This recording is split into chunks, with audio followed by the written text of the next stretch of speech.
Dear Piper, it's been a while since we talked. I'm sorry for not writing. I just haven't had the time these past few weeks. Work has been busy, my personal life has been stuffed with all sorts of ups and downs, and your restraining order against me makes it very hard for me to see you. I only broke into your home a few times. You said I could stop by whenever, even when you were at work. You weren't even grateful for the food that I cooked you every single time. I always left you money to repair the windows. Maybe if you gave me a key to your home, or at least left a window unlocked, I wouldn't have to shatter them. How am I doing? Good question. It's lonely without you in my life. I miss the way we cuddled in bed together, the sound of your breathing against my chest. The way you moved around in bed is pretty quirky of you. Granted, you are always tied up, tased for resisting, and sometimes had to give you a few shots to calm you down. You don't have to play so hard to get. I'm sorry I fractured your rib a month ago. You wouldn't stop squirming during our movie night. I tried so hard to be such a great partner for you, but you always rejected me. You can't bring up how your ex is dead. I killed him because he hit you. Please, just let me back into your life. We're made for each other, right? Come on, all the things I do is for you. The gifts I bought you, the food I've cooked for you, I know you eat it. I dig through your trash. I don't see any of it in there. I also know you eat it due to how broke you are. I don't hate you, but I've exposed certain secrets to nearby employers to make sure you can't get a job. Why can't you just accept that you would be a great wife and a stay-at-home mother in the future? You could bear my kids and take care of them. I make more than enough money to support us. We could have an adorable family. I get it. I come off creepy and inconsiderate at times, but I do what I do because I love you and I know what's best for you. How's your father, by the way? Is he recovering from that car accident? Yeah, I bet he won't drive in a car without you wearing your seatbelt ever again. He's lucky it was me who struck your car just right not to kill him. The car I drove was stolen, by the way, and wasn't risking my insurance. It's gone though, no evidence to leave behind. You know, I've loved you since my senior year of high school. It's fun to think that it's been 10 years since then. When you read this letter, I'll be waiting for you in your closet.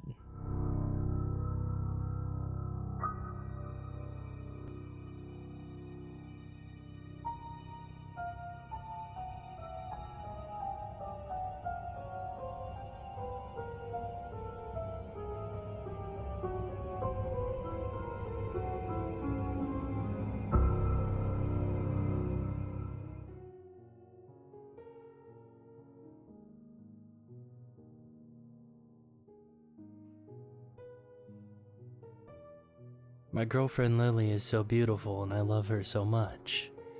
We have a fantastic time together. We truly do. I love every moment we spend together. It's not just about the sex, it's all the things we do together. Cooking, shopping, meeting up with friends, going for a walk, going to the beach, going to the mall, everything. It's always fun. I'm just so exhausted. I remember my mom saying to my sister when we were little, "Where's your off button, Petal?"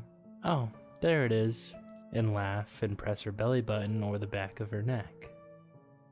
And the rule of the game was that Carly was supposed to shut down and be quiet for 5 minutes. Mom would time her. I didn't need an off button. I would be laying on my mat, sucking on my thumb, looking at Carly running around like a mad puppy until Mom switched her off. I'm just activating Lily's off button like adults do with drugs. She looks so beautiful and calm when she's sleeping. That's the other thing. I could spend hours just watching her sleep. Her long eyelashes rest against her soft cheeks.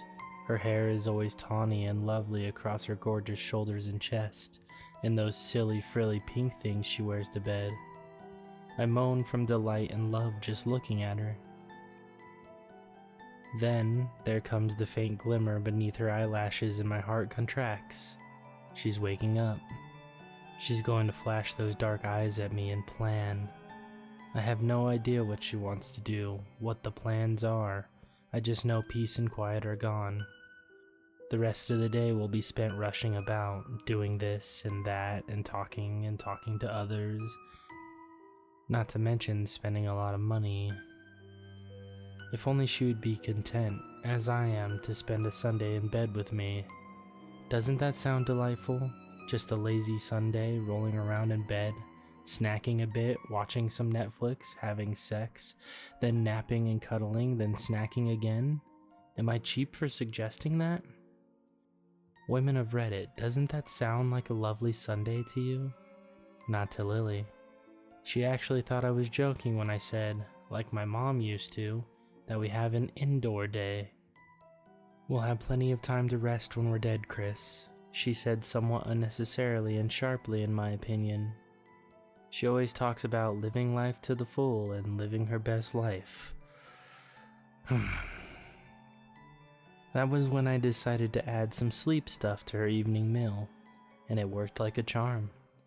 It's 11 a.m. now, and she's breathing quietly, her eyes firmly closed. I even whispered her name a couple of times and she barely flickered. She's out cold. It's going to be a lovely Sunday.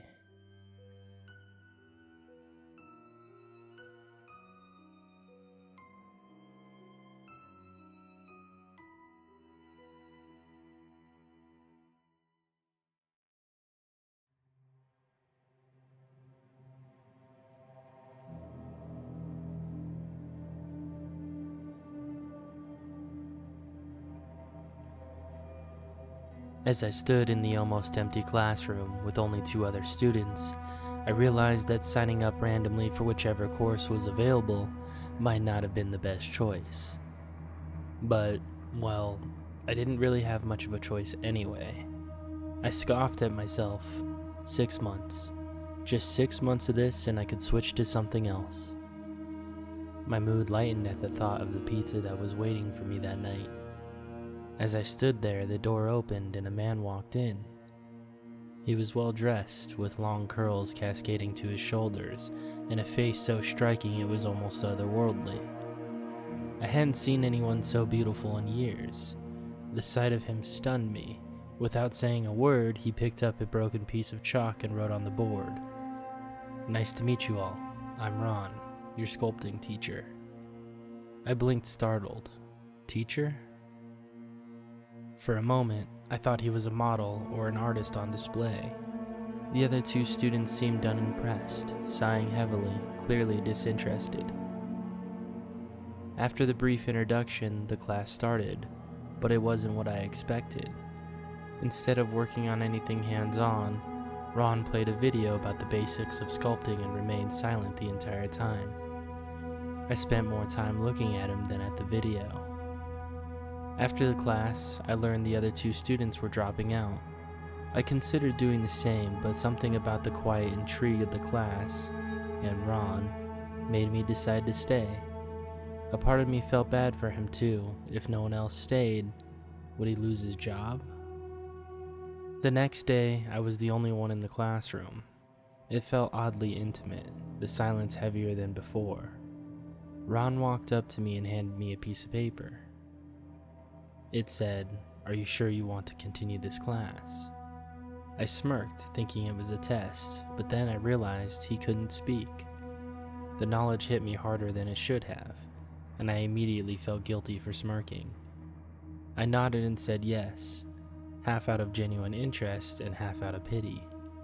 His eyes lingered on mine for a minute before he walked to the front and began the lesson. For weeks, it was just the 2 of us. He communicated only through notes, his instructions simple yet cryptic. My sculptures turned out strange, abstract forms that seemed to emerge from a place I didn't fully understand. They were detailed, almost grotesquely so, with expressions that felt too real. I didn't question it at first. Art is meant to invoke emotion, after all. One night after class, something changed. I lingered. examining the pieces I'd worked on. They felt alive in a way that made my skin crawl. The lights flickered, and the room seemed to shift. Shadows danced unnaturally on the walls, and I swore I heard whispers. Then on the chalkboard, a message appeared, scratched in jagged letters. "Sculpt me," it read. I stumbled back, my tools clattering to the floor. The sculptures around me seemed to move, just slightly but enough to make my blood run cold. I bolted for the door, but it wouldn't budge. The whispers grew louder, almost deafening, until the lights snapped off completely. In the darkness, I felt them, cold, stone-like hands brushing against me. The sound of grinding stone filled the air, and then a voice, Ron's voice, whispered directly into my mind. "Create me." The lights flickered back on and everything was normal again. The sculptures were in their original places, and Ron walked in, his usual silent demeanor intact. He handed me another note, reading, "Are you alright? You look pale. We'll end class early today. You don't seem very well." I nodded, too shaken to argue. Outside the classroom, I seen a poster on the notice board. It bore Ron's name and advertised an upcoming sculpting exhibition. Was it the same Ron? The description was very vague, but it seemed likely. The next day I went to the exhibition because I was curious. The gallery was packed, the crowd buzzing with admiration for the sculptures on display. Each piece was hauntingly lifelike. A man mid-screaming, a child crouched in fear, a woman crying bloody tears. The details were astonishing, almost unsettling. Then I saw him, Ron. He was nothing like the reserved, quiet figure from class. Here, he was a star. Surrounded by admirers, exuding charisma, I was shocked. He never once mentioned being so famous. One piece in particular caught my eye, a sculpture of a woman crying bloody tears. The sorrow and the fear etched into her face were so vivid, I felt compelled to touch it. My fingers brushed against its surface. It was warm. Before I could react, the figure crumbled under my touch. It wasn't stone. Flesh and blood spilled onto the floor and the smell of decay filled the air. I stumbled back, horror crawling into my throat. Then everything went black. I woke up to darkness, my body feeling stiff and cold. I tried to move, but I couldn't. My limbs refused to obey me. My chest burned and panic set in. I could see faintly the stage of the gallery, the dim lights casting shadows over the new centerpiece. It took me a moment to realize that that centerpiece was me. I was frozen in place, my body contorted into a macabre pose. My hands reached out as if pleading, my face twisted into terror. The spectators marveled at the realism, their voices muffled in my ears. "Truly haunting," someone said. "A tragic masterpiece," another murmured. I wanted to scream, to beg for help, but I couldn't. Ron appeared beside me, smiling faintly. He leaned in close, his voice soft and cold. "Welcome to eternity."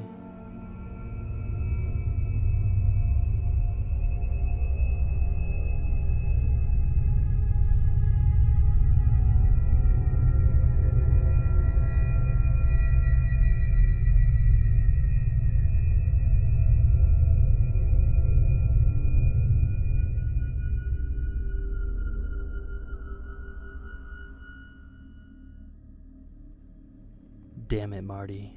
This is all about focus. Think about Alice. Keep driving. Eyes on the road. The hitchhikers will step out eventually. They always do. Just don't look back at them. Don't ever look back. Don't think. Just drive. I have a lot of love for my parents, having the generosity to take me and Alice in after her leukemia relapse. But god damn, they live so far from civilization. Or maybe there just ain't a lot of civilization in Idaho to go around. Not in a bad way. The quiet, it's nice. I've been enjoying the countryside more than I anticipated. That being said, they could stand to spend some taxpayer dollars on a few more Walgreens. It feels like I've been driving all night. It must almost be morning. They have to be worried sick. Alice may actually be physically sick without her anti-nausea meds. I shook my head side to side in a mix of disbelief and self-flagellating shame. Took a left turn when I should have taken a right. A downright bonehead mistake. The price of overworking myself. But I mean, what other option do I have? Chemotherapy ain't exactly cheap. For a moment, I forgot where I was and what I was doing. Accidentally looked in my rearview mirror at the 5 hitchhikers in the back seat, silent and staring forward with dead and empty eyes at nothing in particular. Furiously, my eyes snapped forward, not wanting to linger on them. I wasn't sure what else I'd see. I can't be doing that on this road.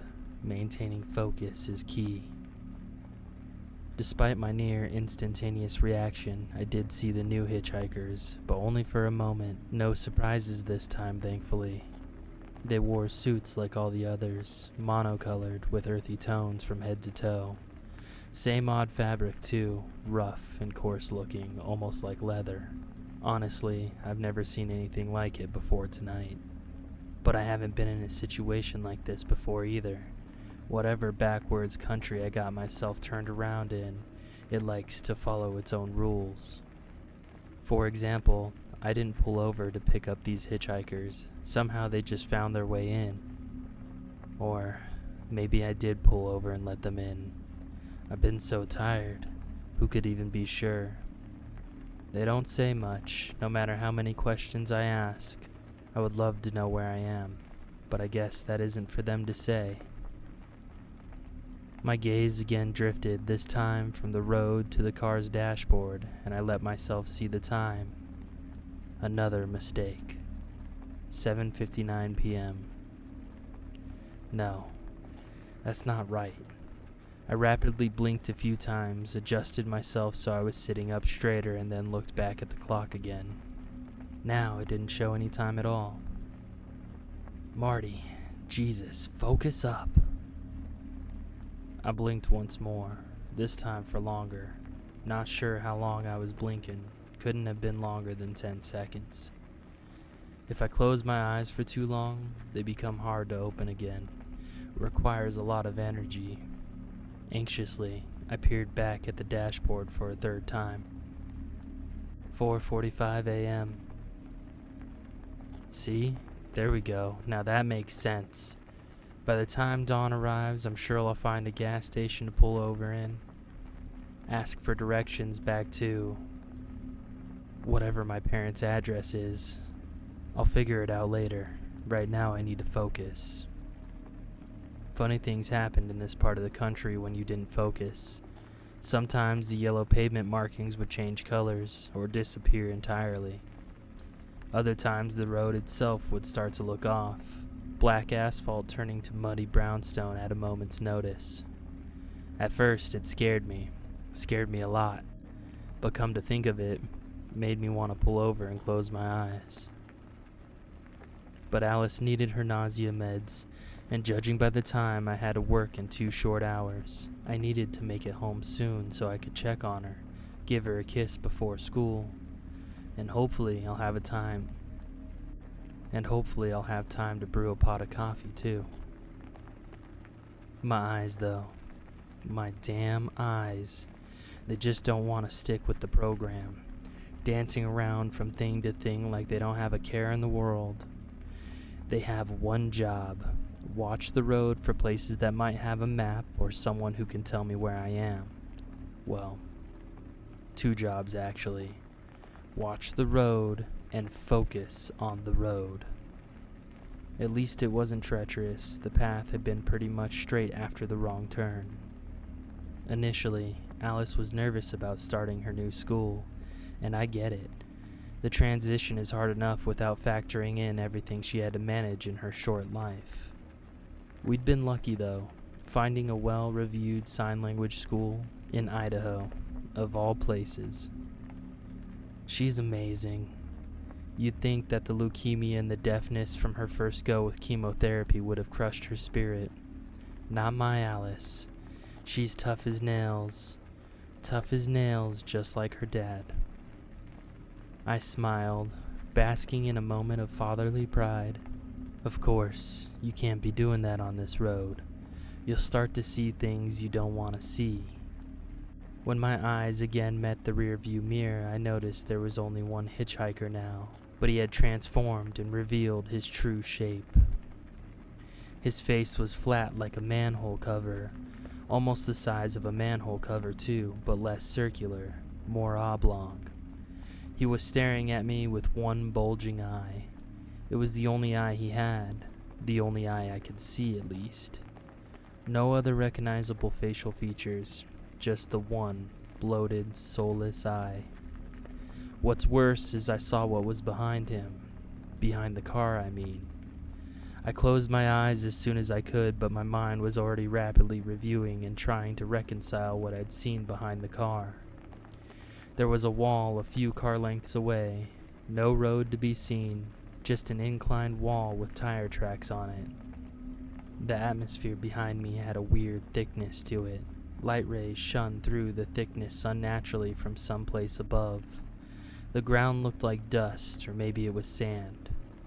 Why would the ground look like... Focus! Think of Alice and focus. When I finally found the courage to open my eyes, it all looked right again, and I breathed a sigh of relief and chuckled to myself from behind the wheel. Straight road in front of me, framed by a starless black sky. Everything in its right place, until I saw something snaking its way into my peripheral vision. The hitchhiker was now in the passenger seat. He turned to me and leaned his body forward over the stick shift. His lips were pursed and nearly pressing against my ear, opening and closing his mouth rhythmically, but not making a sound. I could have sworn he was close enough to touch my ear with his lips, but I guess he wasn't because I didn't feel it. Instead, I felt my heartbeat start to race, or imagined what it was like to feel your heartbeat race. Why did I have to imagine? Don't turn. Don't look. Don't think. Just focus. But I couldn't. Something was wrong. I thought about closing my eyes for a while. Not just for a little. Just to see what would happen. I was curious what would happen. I have been. All night, actually. But then, like the angel she was, Alice's visage appeared on the horizon. She was standing at her second-story window in my parents' home, watching and waiting for me to return from this long night. I wasn't getting closer for some reason, but she wasn't getting further away. She was far, but even at a distance I could see her doing something in the window. When I squinted, it looked like maybe she was waving. Alice was waving at me. Alice could see me. That must mean I'm close. Eyes on the road and focus. Every night around 8 p.m., Alice would stand and watch the road from her bedroom on the second story of her grandparents' home. What she was waiting for didn't happen as often anymore, but her birthday was a week away. The phenomenon seemed to be more frequent around her birthday. As the clock ticked to 8:03 p.m., she saw a familiar sight. Two faint luminescent orbs traveled slow down the deserted road in her direction, creating even fainter cylinders of light in front of them, like headlights from an approaching car. The first time this happened, Alice was 9. To cope with her father's disappearance, she would watch the road at night and pretend she saw his car returning home. One night, she saw balls of light appear in the distance, and it made hope explode through her body like fireworks. The balls of light turned into the driveway, and when they did, Alice noticed something that made her hope mutate into fear and confusion. The headlights had no car attached, dissolving without a trace within seconds of their arrival. For months, this was a nightly occurrence and only she could see it, which scared Alice. But when she formally explained the phenomenon to her grandfather for the first time, how they looked like headlights without a car, a weak and bittersweet grin appeared on his face, and he carefully brought up his hands to sign to her. "I'd bet good money that's Marty making his way home, sweetheart. He just loved you that much." From then on, the orbs comforted Alice and made her feel deeply connected with her long-lost father, wherever he was. But in the present, at the age of nearly 17, she had modified the purpose of her vigil. Originally, she liked the idea of her father's endless search for her. It made her feel less alone.